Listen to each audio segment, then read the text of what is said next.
ating kasalukuyang pamunuan, panguluhan ni BBM. Ito ba ay tutulig sana? Ito, coming 2025 midterm election. Ito ba itutulig sana at magiging isang tune na lang ba sila o isang kanta na lang ang ikakanta ng mga Duterte, hindi yung ang sinabi mo kanina, banat at bawi. Hindi laban at bawi. Banat at bawi. Anong tingin mo dyan, Sek? Well, in a few months time kasi filing of candidacy na para sa midterm election. No? In less than a year ay election na. No? In a few months, simula na yung official campaign. Kaya magsisimula na ngayon yung unofficial campaign. Yung sinasabi ni Harry Roque na the lines have been drawn. No? Yun yung sinasabi niya. No? Kaya magsisimula na yung bakbakan. Medyo nakakahiya naman para kay Harry Roque kung hindi magsisimula yung bakbakan. Dahil the lines were drawn daw eh. Tapos yung pala, hindi naman pala magbabakbakan. So tingin ko ay, halimbawa, babanat nila sa foreign policy. Yung mga talking heads nila, yung mga talking heads ng China, ipa-fine-tune na yan, no? Together with the leadership of Vice President Sara Duterte. Yung mga banat nila na dadalhin tayo sa gera ni Bongbong Marcos, no? Ipapahamak tayo. Yun ay pupuntirihin na nilang maigi.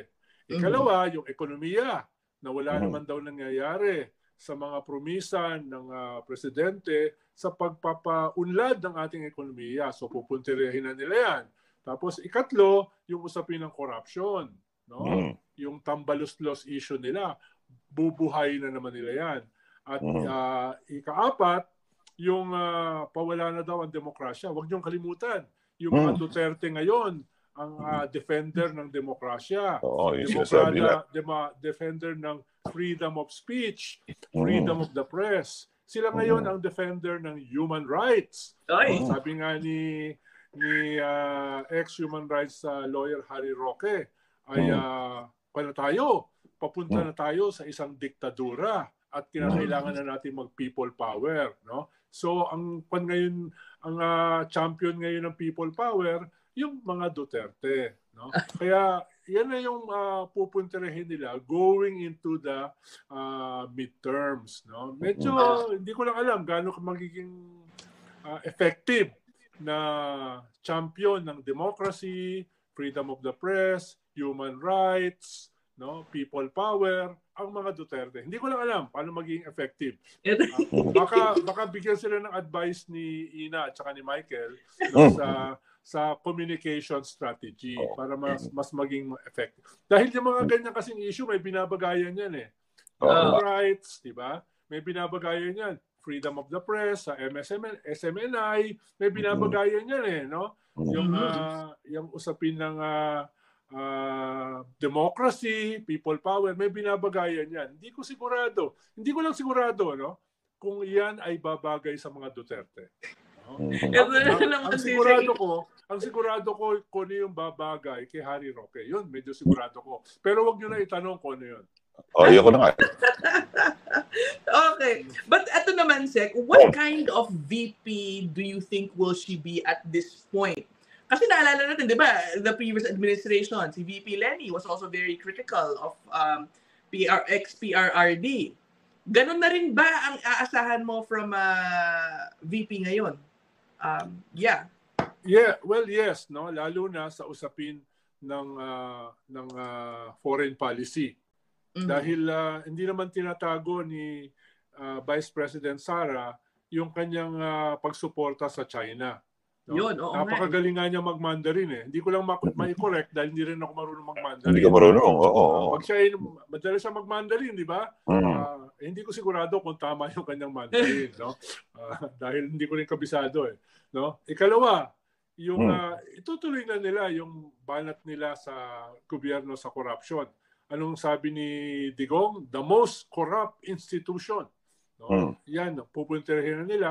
At yan ay paborito ni Sara dahil nga yung binabanata nila ay yung paborito niyang tawagin na tambaluslos. No? Kaya isa yan sa kanyang pupuntahin. No? Yung pulburon, tingin ko hindi naman si Vice President Sara ang magfo-focus diyan. Ang magfo-focus diyan ay yung kanyang tatay, yung kanyang kapatid, no? Yung mga dating spokesperson, no? At saka yung dating executive secretary, si Vic Rodriguez. Na ang balita ko, balak gumawa ng tell-all na libro sa kanyang mga karanasan, no? Kaya baka maging kanyan, New York Times bestseller, no? Yung kanyang libro na yan, no? Mukhang nainggit siya kay Maria Ressa, nainggit siya kay Patricia Evangelista, no? Baka akala niya gagawa rin yung Michael Pahatin ng kanyang libro. So nainggit si Vic Rodriguez, gagawa na rin siya ng sarili niya. This question, I don't know if it's gonna sound too far-fetched for you. Do you think itong timing ng pag-resign ni VP Sara has anything to do with, kasi nabanggit mo nga, she's parang supportive of China or friendly na lang natin nilagay to China. Does it have anything to do with what's happening dito sa escalation sa West Philippine Sea?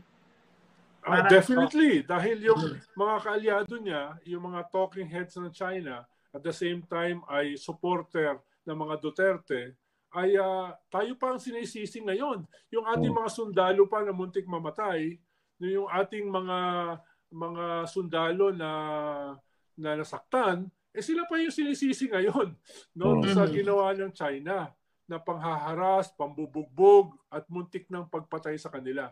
Pero mo, sila pa sinisisi ngayon. Ginagawa na ng armas, tinutukan ng kutsilyo, kung ano-ano. Naputukan ng daliri, no? Naagawan ng armas, no?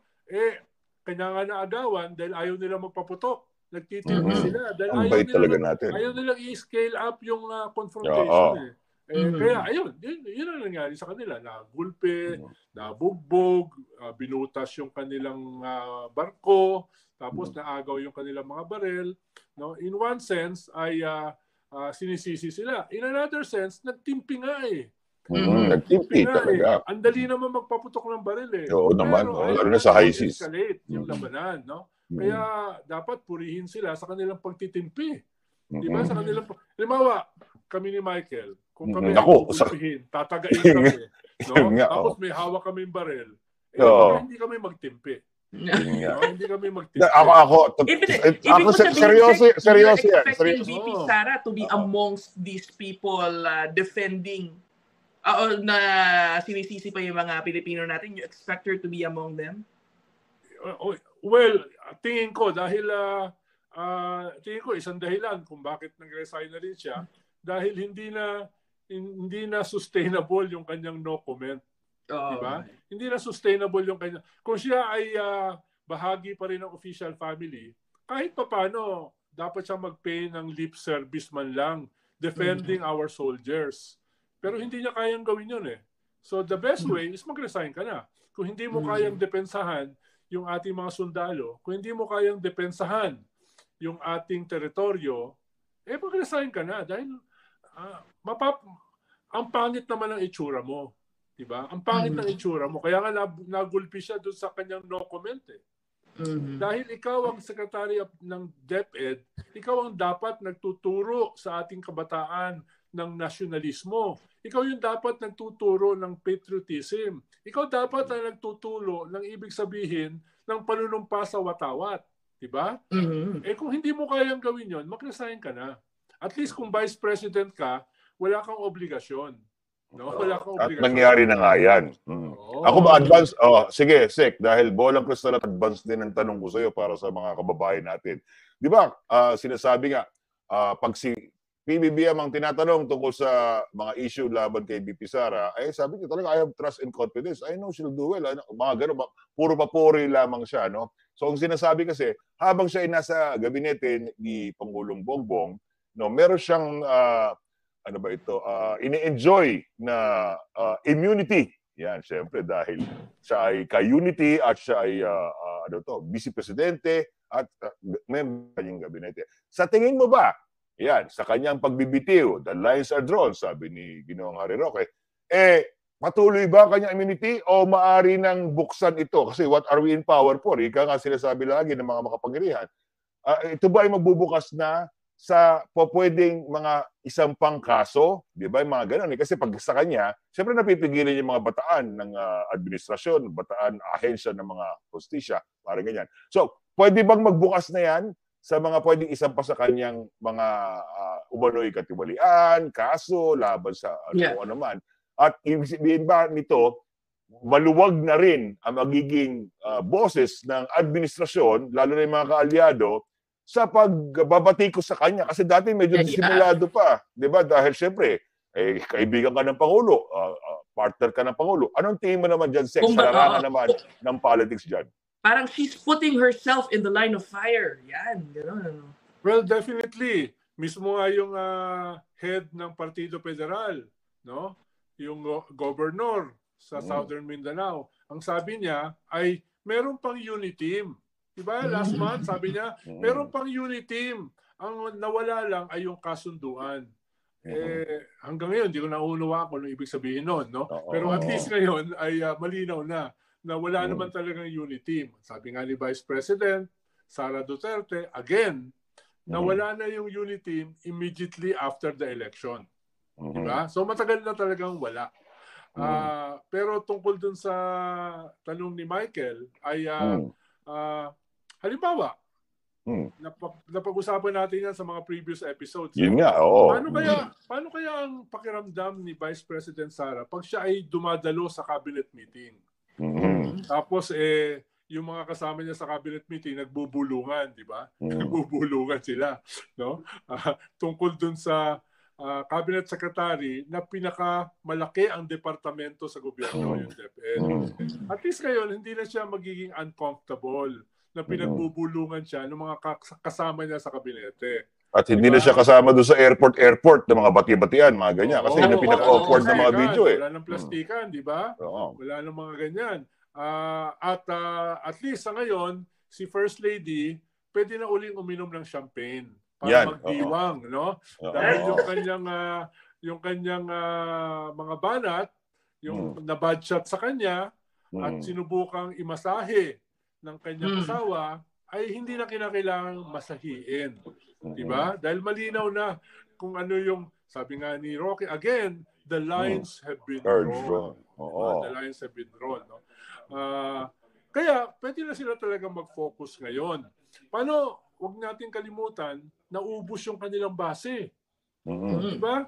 Either naglipatan, karamihan naglipatan, or masuspinde. Si Mayor Rama ng Cebu City, si Governor Hubahib ng Davao del Norte, yung Governor ng Bohol, etc. So ngayon ay pwede na nila i-consolidate kung ano yung natitira. Kung may natitira pa. At katlo, ay hindi na necessarily nasa limbo si Vice President Sara. Nasa limbo kasi siya eh. Tingin ko, nakatulong yan sa pagbaba ng kanyang ratings. Paano hindi na malinaw? Ano ba siya talaga?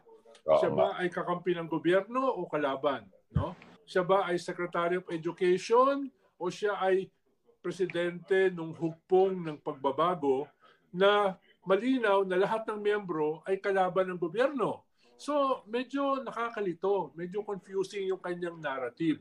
Ngayon, pwede na siya mag-craft, pwede na siya magdisenyo ng isang narrative na para sa kanya talaga. Para sa kanya talaga. No? I'm not sure if it's going to prevent yung unraveling ng kanyang approval ratings. No? Pero, ngayon ay pwede na silang gumawa ng strategy para sa kanya. Hindi katulad ng nakaraan na para siyang neither here nor there. Katulad ng nakaraan na siya ay nasa limbo. Susugan ko, Sek, kasi di ba, ang bago ito, sabi mo nga, ang pinigmulan nito, yung salitang hindi na maaaring higitan pa, yung tambaloslos, no? At naalala din natin, binabalik ko lang kayo, guys, no? Ay, kino-contextualize natin to. Naalala din natin, nung dati, may usapin, malakas ang ungol at usapin dito, na impeachment. May ganun eh. Di ba? Narinig nga natin si PBB, sabi, no, I will not allow it. Sabi niya gano'n, di ba? Parang gano'n. Pero siyempre, dahil Kongreso, ang pinigmulan niya si Tambaloslos at binabanggit niya, siyempre makapangyarihan din. At may mga moves dati, napigilan lang. Sabi ko, dahil meron siya immunity kay Pangulo. Dahil siyempre partner kita nung eleksyon sabi nga ni VP Sara. So ibig sabihin, ito ba, nabubuksan din ba itong mga floodgates na ito para sa mga makapangyarihan sa lehislatibo na mag-scale up din itong nalalapit na bungguan at maaaring buhayin itong usapin ng impeachment dahil sa mga issues ng sinasabi nga natin na pinag-usapan sa Kongreso? Posible, Michael, dahil una, may kaso pa siya sa Supreme Court tungkol sa kanyang intelligence at confidential fund. Diba? Yung ginastos niya na 125 million in 11 days, etc. etc. So may kaso pa siya sa Supreme Court. Ikalawa, binanggit siya ni Las Cañas doon sa ICC, National Criminal Court, no? Kasama siya ron sa sinampahan ng kaso ron, no? Ikatlo, may mga threats before na sabi mo nga about impeachment. Dahil impeachable naman yung Vice President. So, yan, no? At pwedeng may mga ianak pa na mga kaso. Dahil, alam mo naman sa atin, no? Mas dadami yung kaso mo kung ikaw ay wala na at least wala ka nang sinasandalan na presidente. Yan yung pwedeng mangyari. No?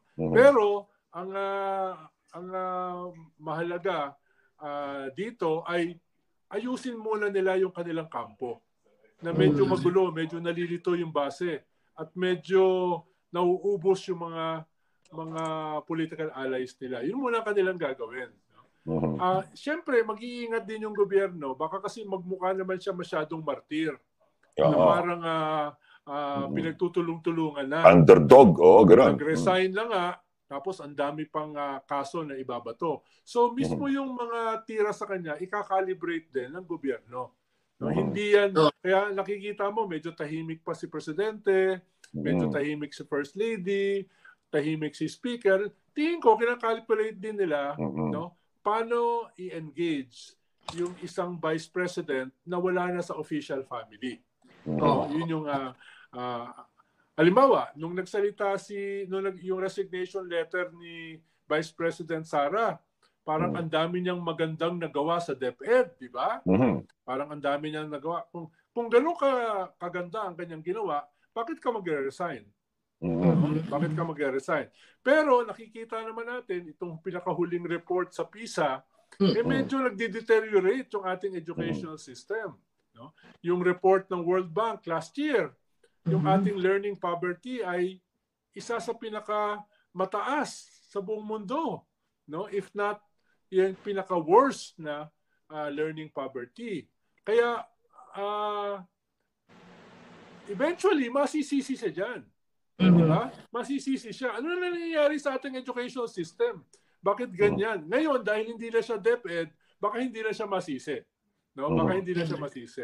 Kaya, magkakalculate din yung gobyerno, ano ba yung ibabato sa kanya?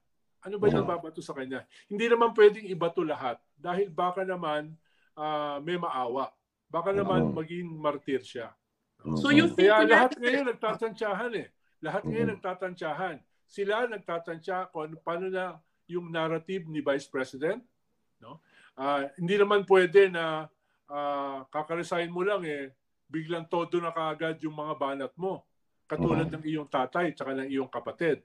Baka dahan-dahan ka nang i-scale up. At the same time, yung gobyerno, hindi rin naman pwede siyang banatan ng gusto dahil kakaresign lang Kakaresign lang. So ngayon, nasa level, kumbaga itong 30 days, hindi lang yan transition para sa DepEd.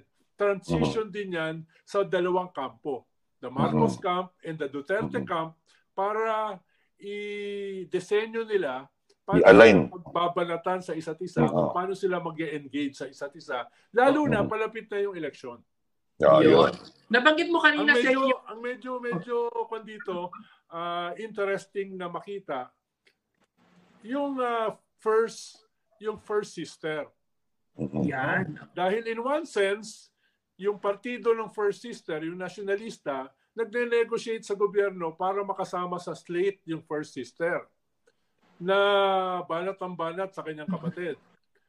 At the same time, naglabas siya ng statement kahapon Oo, sabi niya, Diba siya ng hindi. statement na hindi Oo. niya iiwan Oo, si may Sara ganun Duterte. No? Mm-mm. Paano hindi niya iiwan kung si Sara ay magli-lead ng Duterte opposition sa midterm at siya Laban. ay sasama sa slate ng administrasyon? Anong ibig sabihin ng kanyang hindi iiwan? No? Di ba? Sasama siya, nag-a-apply siya sa slate ng administrasyon, pero yung hindi niya iiwan nandun sa kabilang slate, sa kabilang entablado. Saan entablado siya sasama?